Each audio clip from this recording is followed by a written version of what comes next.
Hey, what's going on, guys? So, if you watch my last couple videos, I've been talking about all sorts of old games and nostalgic first experiences because I am soon to be having a son. And because of that, I was kind of building up to a big question of, what's a good game to give your kids to start out with. Obviously, I have some time because, it's going to be a newborn baby. Can't really hold a controller or its head up. But that's kind of where I was going with this. And it got me thinking, the clock is now ticking. My wife is very close, very, very, very close to giving birth right now. So the countdown has begun. And it got me thinking, when it comes to video games, a lot of developers like to use the countdown or some kind of timer to really add pressure or maybe add a new experience or replayability to a game. So I kind of got to thinking about it, and I wanted to talk about maybe some of the most iconic countdowns in video games. So without further ado, let's jump into kind of the ones that I think are some of the most memorable, most iconic countdowns in all of your favorite games. So the first thing I want to go with is it's a sound effect, and you're going to know exactly what I'm talking about when you hear this.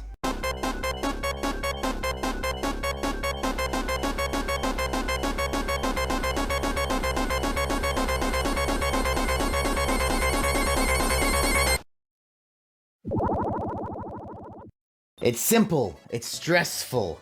It is the Sonic, oh shit, I'm about to drown sound effect. I mean, man, I don't know about you, but Sonic 2 was one of the earliest games I remember playing. I had the Super Nintendo growing up. One of my best friends had the Genesis growing up.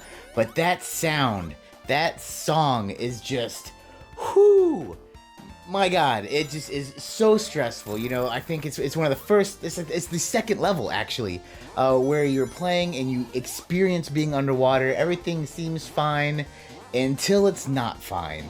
And depending on the level, maybe there's air bubbles, maybe there's not.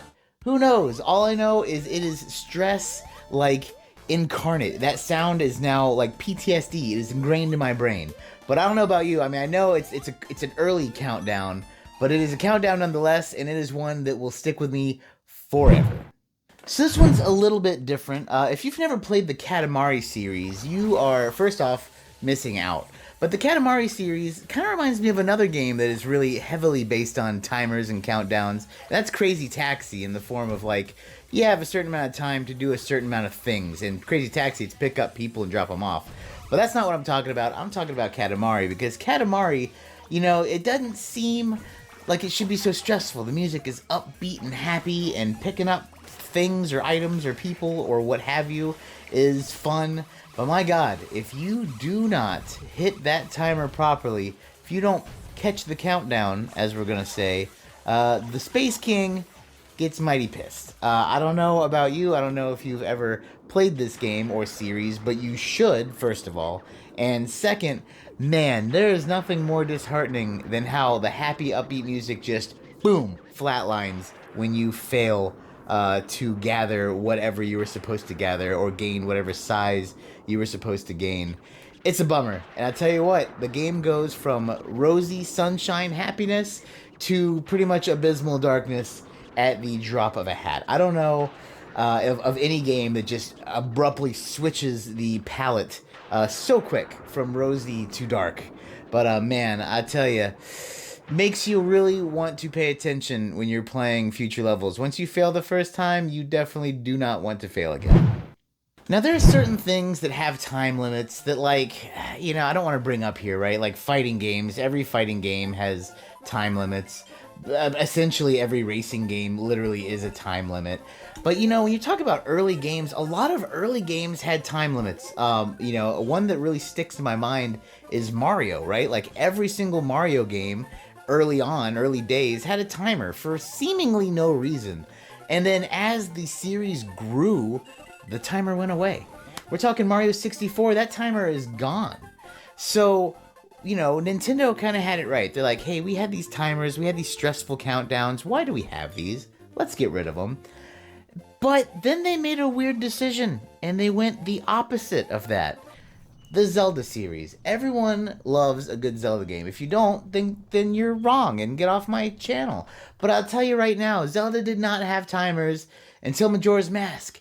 And I know everyone loves Majora's Mask, but that game is probably the definition of an iconic timer.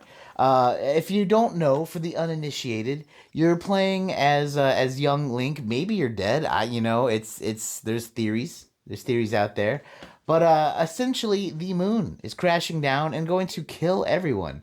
And I'll tell you what, it's a very stressful thing, right? And I know so many people love this game. It's iconic for a reason. I don't. I hate this game. I hate it when I am in a dungeon and you have to collect like 300 little fairies and I'm two away and the dungeon is going to be smashed by the moon in 50 seconds. I find that very annoying. In fact, I'm going to start switching gears here. I'm going to say that I hate timers. I'm going to say that I hate counters. Why did I make this video? I don't like these things. There is not a good timer in video gaming because, God, Majora's Mask. Oh, that was like the first Zelda game that I disliked. And you know what? This is a hot take. I'm sure I'm going to see this all up in the comments, but I just don't like it when I am like on a roll doing stuff, exploring the corners, opening the chests, and it's like, uh-oh, fucking meteor time. Ah! That's yeah, Majora's Mask, whatever, number 3 or whatever. Yeah, this next countdown is extremely iconic, but equally, like all the other ones on this list, dumb. Final Fantasy VII. Final Fantasy VII. You go through, you set the bomb, now you gotta escape.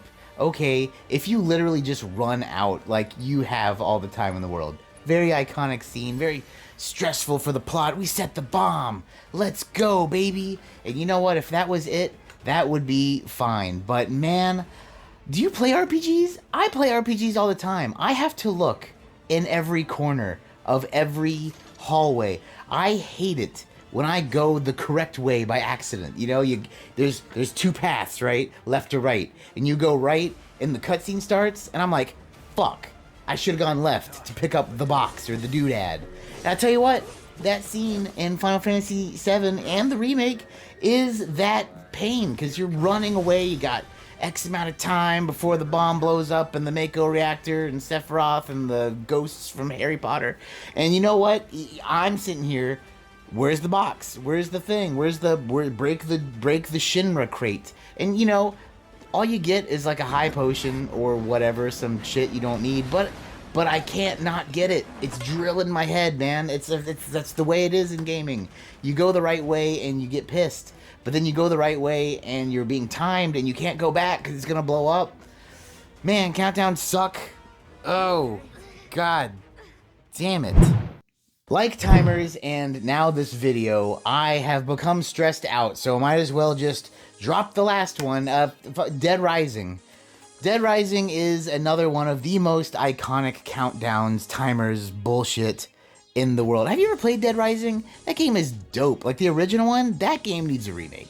But I'm just saying, there's so much to do. And I know replayability, blah, blah, blah, blah. But, you know, I like to have some time. I like to, you know, get through it. I think they should be like, you know, there should be an option where it's like, because there's stuff that happens at different parts of the day, kind of like morning, noon, evening, and night. You know, you should be like, hey, do you want to move on to noon? Like an option where it's not timed. Because I tell you what, there's a lot to do, and you don't get to enjoy it all thoroughly.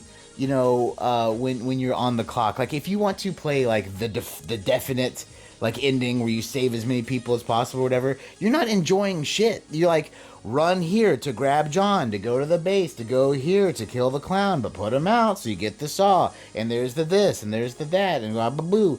And it's like fucking lame, man. Like, timers suck. Waiting sucks. This sucks. Why did I make this stupid video? Why do I have to wait for my son to be born? that's what it comes down to. Oh my god, I am just like, it's so close. And you know what? Just like in video games, waiting blows. Waiting is a bummer. I can't wait to stop waiting. I can't wait to not be waiting. That's the moral of the story. I really got off here. What's your favorite countdowns in video games? What do you like waiting for? What stress do you like putting yourself through? Put that in the comments down below. that's gonna do it for us today, guys. Thanks for watching. If you are still watching, you know, fuck, good on you, man. This was a video for sure. Like, comment, subscribe, ring the bell. Is that still a thing? I don't know, man. You guys are cool. Maybe I'll have a son in the next video. Or not. I don't know. Shit, what am I gonna do? I don't know. We'll see what happens, man. I'll be waiting. And I can't wait to be waiting with you.